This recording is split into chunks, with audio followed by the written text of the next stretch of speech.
अस्सलाम वालेकुम स्टूडेंट्स, मैं हूं आपका फिजिक्स टीचर कमर मोहम्मद नबील और आप इस वक्त हैं नबील्स ऑर्बिट में। तो चलिए स्टार्ट करते हैं आज का टॉपिक।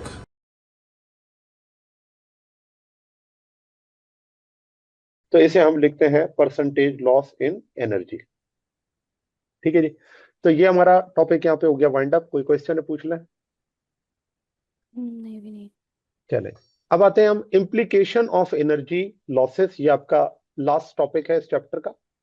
और वो क्या है, देखिए, implication of energy losses in practical devices के अंदर ये है कि जब आप प्रैक्टिकली ये ऑब्जर्व करते हैं किसी भी डिवाइस के अंदर कि एनर्जी लॉस क्या है, तो याद रखें आइडियल मशीन के लिए ये बात हम ये पढ़ते हैं कि आइडियल मशीन में जो परसेंटेज होती है एफिशिएंसी की, वो कभी भी 100% नहीं होती। तो हम यहाँ पर सबसे पहले तो इम्प्लीकेशन ऑफ एनर्जी लॉसेस में पढ़ते हैं कि जो परसेंटेज एफिशिएंसी है वो कभी भी ग्रेटर नहीं होगी किससे, 100% से। पहली बात। और ये कब होगा, जब आपके पास आउटपुट ग्रेटर ना हो किससे, इनपुट पावर से।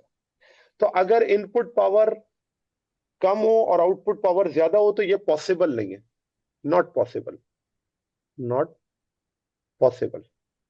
और इस चीज को आज हम यहाँ पर डिस्कस करेंगे प्रैक्टिकल डिवाइसेस में, आइडियल डिवाइसेस के अंदर, और किस वजह से ये लॉसेस होते हैं इस चीज को जरा डिस्कस करते हैं। तो सबसे पहला पॉइंट ये है कि जब मैं आइडियल मशीन की बात करता हूं तो याद रखें आइडियल मशीन के अंदर जो लॉसेस होते हैं, लॉसेस वो होते हैं जीरो।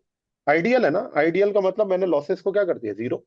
तो अगर आइडियल में लॉसेस जीरो हैं तो जो परसेंटेज एफिशिएंसी है वो क्या होगी, मैक्सिमम।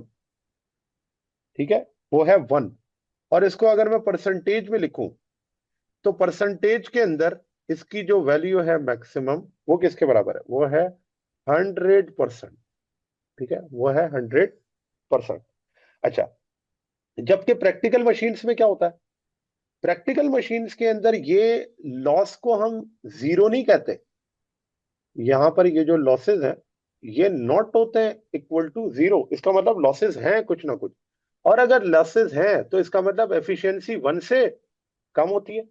और अगर ये 1 से कम है तो हम परसेंटेज में भी तो ऐसे लिख सकते हैं कि जो परसेंटेज है वो 100% से हमेशा क्या होगी, कम। आप देख लें आपके घरों में जितनी भी डिवाइसेस हैं, लाइट है, बल्ब, ठीक है, फैन है, तो इनमें जो आपके पास एनर्जी होती है वो क्या होती है, 100% तो नहीं होती। ठीक है, कुछ ना कुछ एनर्जी क्या हो रही है, लॉस हो रही है।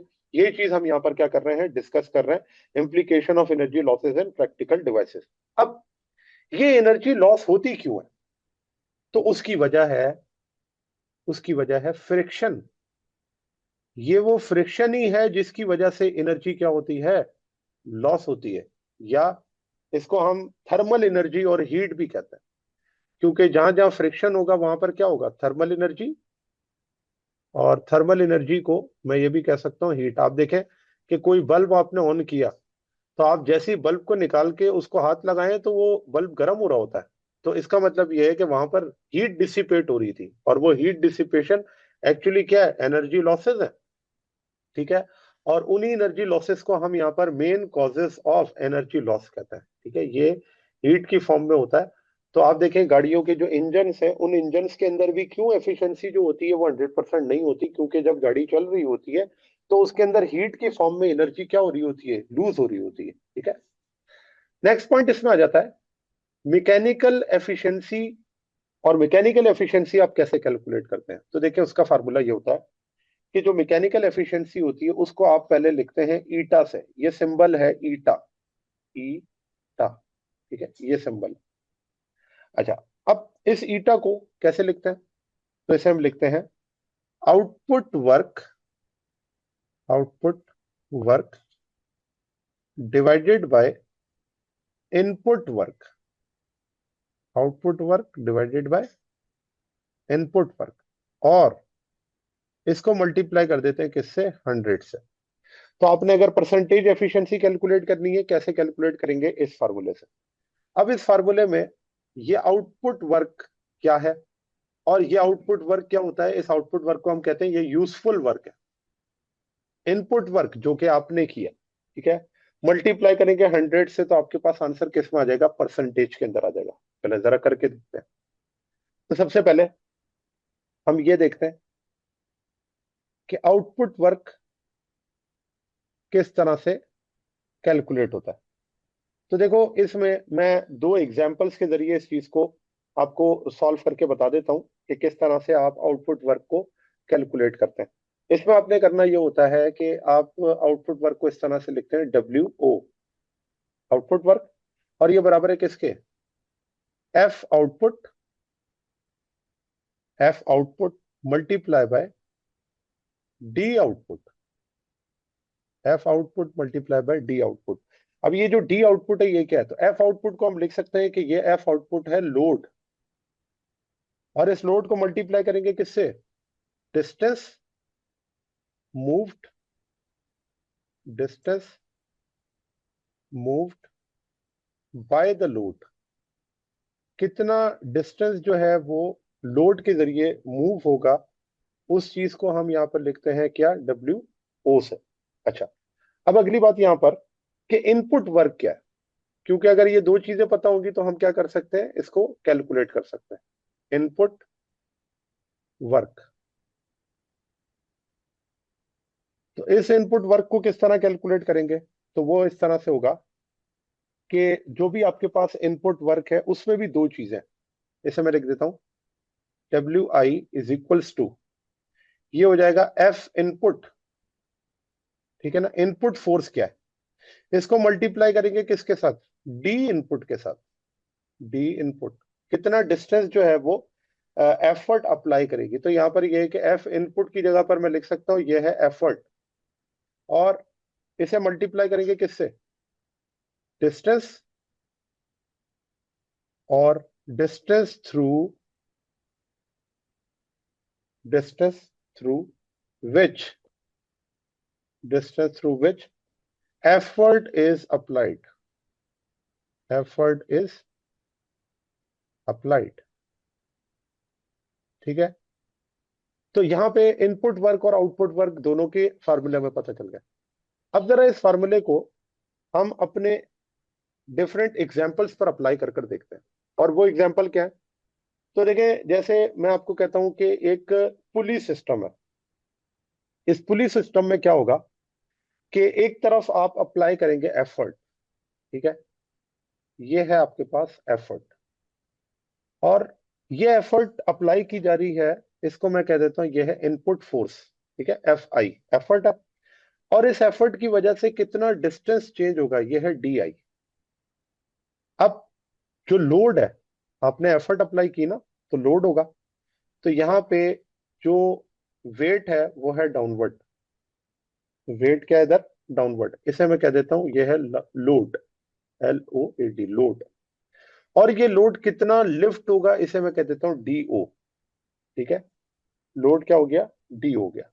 तो अब यहां पर अगर देखा जाए तो क्या इनपुट है और क्या आउटपुट है, तो आप देखें कि ये जो मैंने एफर्ट और DI लिखा है, ये क्या है इसके अंदर, ये है इनपुट, ठीक है, ये है इनपुट, और ये जो DO और लोड है ये क्या है, ये है आउटपुट,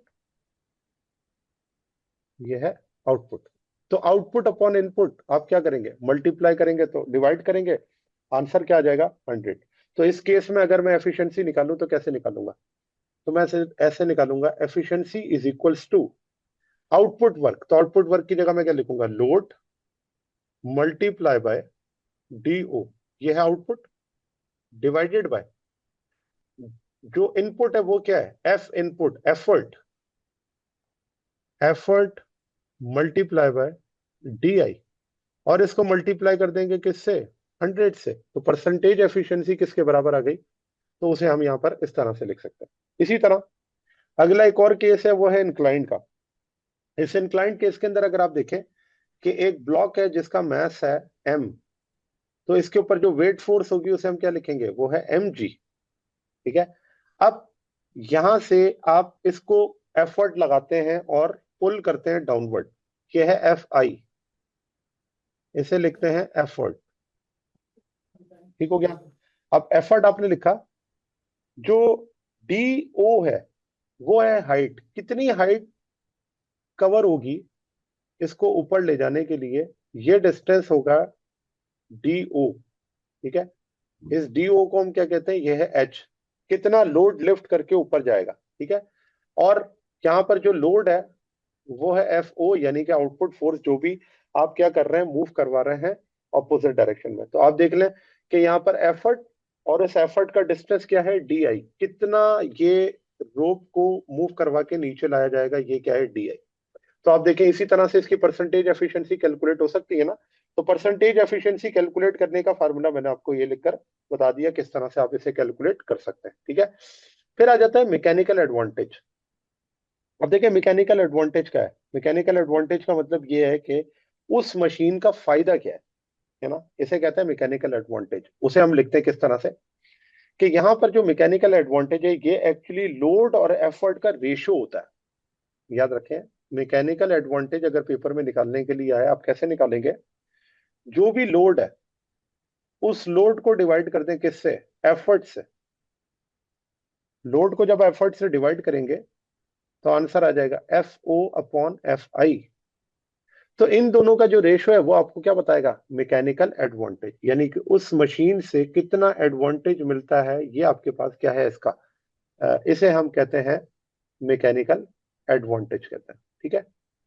अच्छा, फिर इसी को अगर मैं एफिशिएंसी की टर्म्स में लिखूं तो कैसे लिख सकता हूं, तो efficiency in terms of mechanical advantage, तो उसे हम लिखते हैं percentage efficiency is equals to work output upon work input multiply by 100।